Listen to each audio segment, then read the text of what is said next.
తొందరపాటు వద్దునే వద్దు. దేవుడు సెలవిస్తున్నాడు, నువ్వు ఏ హాని చేసుకోవద్దు.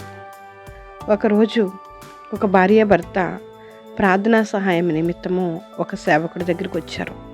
వీరిది బహు దుఃఖకరమైన పరిస్థితి. డబ్బులు తీయకపోయినా తీసేశారని చెప్పి ఎవరో ఈ కుటుంబం మీద నెపం వేశారట. అది తట్టుకోలేకపోయిన భర్త యాసిడ్ తాగేశాడు. భర్త యాసిడ్ తాగితే అది చూడలేక భార్య కూడా తాగింది. కొంతకాలానికి భర్త కోలుకున్నాడు. కానీ భార్య నోటి నుండి ఇప్పటికీ మాటలు రావడం లేదట. ఒక స్పూన్ వాటర్ కూడా తాగలేని పరిస్థితి. పొట్ట మధ్యలో రంధ్రం చేసి అక్కడ నుండి నీరు ఆహారం పంపిస్తున్నారు. ఈ కుటుంబం ఇంత భయంకరమైన స్థితిలో ఉండడానికి కారణం ఏమిటి?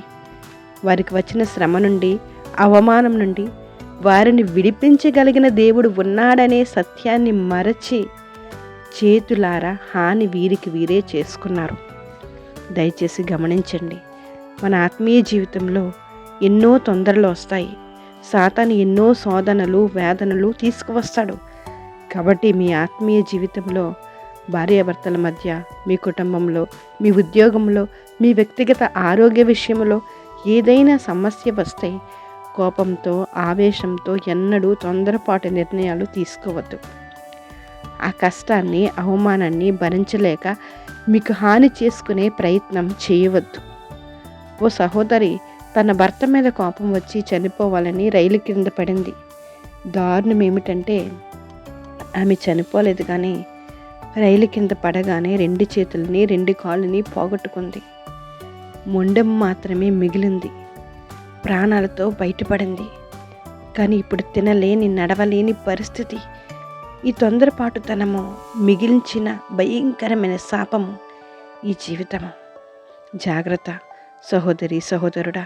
మీ తొందరపాటు నిర్ణయాలు, ఆవేశంతో కూడిన నిర్ణయాలు మీ జీవితానికి శాపాన్ని తీసుకువస్తాయి, తీరని శోకాన్ని మిగులుస్తాయి. కావున ఎటువంటి తీవ్రమైన సమస్య గుండా వెళ్తున్నా, నిరుత్సాహమైన, అవమానమైన వెంటనే తొందరపాటుతో ప్రతిస్పందించవద్దు. మీకు మీరు హాని చేసుకునే ప్రయత్నం చేయవద్దు. జైల్లో బంధింపబడిన పౌలు శీలలు దేవుని పాటలతో స్తుతించినప్పుడు చెరసాల తలుపులన్నీ తెరుచుకొనగా ఆ నాయకుడు నిద్ర మేలుకుని చెరసాల తలుపులన్నీ తెరిచి ఉండట చూచి ఖైదీలు పారిపోయారేమో అనుకుని కత్తితో పొడుచుకుపోయాడు. నిజానికి ఖైదీలు పారిపోలేదు, కానీ వెళ్ళిపోయారేమో అనే అనుమానంతో ఆ నాయకుడు తొందరపాటుకు కారణమైంది. పూర్తిగా సత్యాన్ని గ్రహించకుండా తొందరపడటము బహు ప్రమాదము. మనలో చాలామంది పూర్తిగా విషయాన్ని గ్రహించకుండా, పూర్తిగా అర్థము చేసుకోకుండా తొందరపాటుతో నిర్ణయాలు తీసుకునే ప్రయత్నం చేస్తున్నారు. ఇది ఎప్పటికీ మీకు మేలు చేయదు సరికదా, భయంకరమైన శాపాన్ని మిగులుస్తుందనే సత్యాన్ని మరచిపోవద్దు. ఆ చెరసాల నాయకుడు కత్తి దూసి తను చంపుకొనబోగా అప్పుడు పౌలు అంటున్నారు, నువ్వు ఏ హాని చేసుకోవద్దని బిగ్గరగా చెప్పారు అపోస్తుల కార్యాలయాల్లో. ఈరోజు ప్రభు నీతో కూడా మాట్లాడుతున్నారు. నువ్వు ఏ హాని చేసుకోవద్దు. నీకు వచ్చిన సమస్య ఎలాంటిదైనా, ఇబ్బంది ఎలాంటిదైనా నువ్వు ఏ హాని చేసుకోవద్దు. నీ సమస్యను, ఇబ్బందిను దేవుడికి అప్పచెప్పితే దేవుడే చక్కని మార్గాన్ని నీకు తెలియజేస్తాడు. చక్కని ఆలోచన చెప్పి నిన్ను ముందుకు నడిపిస్తారు. ఆ సమస్య నుండి నీకు విడుదల దయచేస్తారు. నడిపించే దేవుడు మనకుండగా, విడిపించే దేవుడు మనకుండగా, సమస్తాన్ని సాధ్యపరిచే దేవుడు మనకుండగా మనం తొందరపాటు నిర్ణయాలు తీసుకోవద్దు. శాపాన్ని కొని తెచ్చుకోవద్దు. కుటుంబాన్ని దుఃఖంలో మనం విడిచి వెళ్ళొద్దు. దేవుడు చూచుచున్న దేవుడు. మన ప్రతి అవసరతను ఆయన కృపలో తీర్చే దేవుడు. అలాంటి దేవుణ్ణి కలిగి ఉన్న మనందరం కూడా ధన్యులము.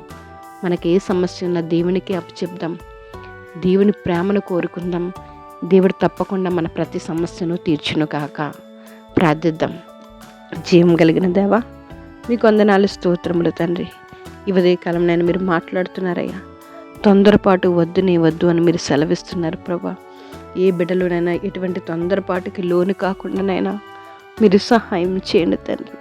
చిన్న చిన్న సమస్యలకేనైనా వారి జీవితాలు చాలించాలని నైనా పెద్ద పెద్ద నిర్ణయాలు తీసుకుంటున్నారు ప్రభా. అట్టి వారందరితోనైనా మీరు మాట్లాడండి. మరి ముఖ్యంగా యవ్వన బిడ్డలను మీరు మాట్లాడండి అయ్యా. వారికి నేను ఆలోచన తెలియచేయండి. శాంతంగా ఉండే మనసును దయచేయండి. సమాధానాన్ని అనుగ్రహించండి. వారికి ఏ సమస్య ఉన్నా ఇంక తల్లిదండ్రులను కూర్చోబెట్టి వారి సమస్యను మాట్లాడుకునే స్థితి వారికి అనుగ్రహించండి అయ్యా. మీ మీద పరిపూర్ణంగా ఆధారపడే పరిస్థితినైనా వారు తెలుసుకున్నట్లు మీరు సహాయం చేయండి. మీరునైనా సమస్తాన్ని సాధ్యపరిచే దేవుడని, సమస్యలను అన్నిటినీ తొలగించే దేవుడని మీ మీద పరిపూర్ణంగా ఆధారపడుతూనైనా బిడ్డలు ముందుకు కొనసాగడానికి మీరు సహాయం చేయండి. ఈ ఉదయకాలం ప్రార్థనలు ఏకీభవిస్తున్న ప్రతి ఒక్కరిని జ్ఞాపకం చేసుకుని వారికి కావలసిన కాపుదలను అనుగ్రహించండి, సమాధానాన్ని అనుగ్రహించండి, మీ కృప విస్తరింపచేయండి, బలహీనులను బలపరచండి. దేవా మీకు వందనాలు. ఆరోగ్యాలు దయచేయండి తండ్రి. చిన్న బిడ్డ మొదలుకుని వృద్ధుల వరకు మీ కృప అనుగ్రహించండి.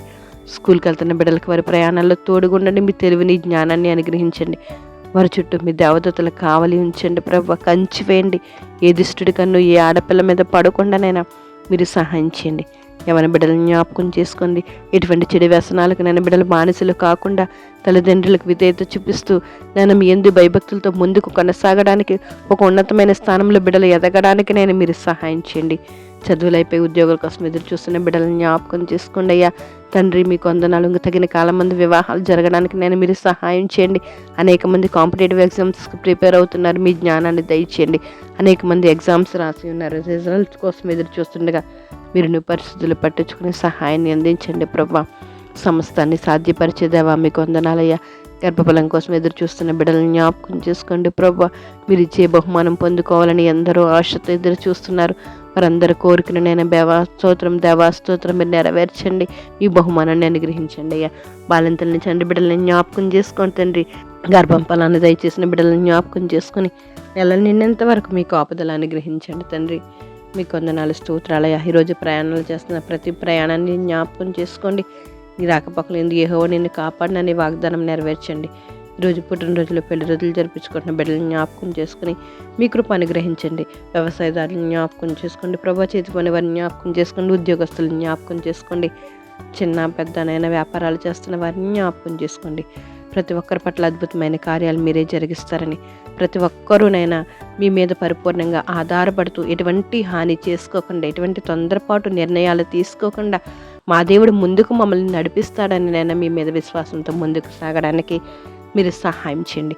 ఈ ఉదయకాలం ప్రార్థనలు ఏకీభవిస్తున్న ప్రతి ఒక్కరిని జ్ఞాపకం చేసుకుని ప్రతి ఒక్కరి అవసరతను మీరు తీర్చి ప్రతి ఒక్కరికినైనా మీరు సమాధానాన్ని అనుగ్రహించండి ప్రభువా. మీకు వందనాలు స్తోత్రాలు చెల్లించుకుంటూ సమస్త ఘనత మహిమ ప్రభావాలు మీరు పొందుకుంటారని ప్రభుని యేసు నామములో అడిగికుంటున్నాం మా పరమ తండ్రి. ఆమెన్. Praise the Lord. అందరికీ వందనములు. దేవుడు మిమ్మల్ని దీవించి ఆశీర్వదించును గాక. God bless you all.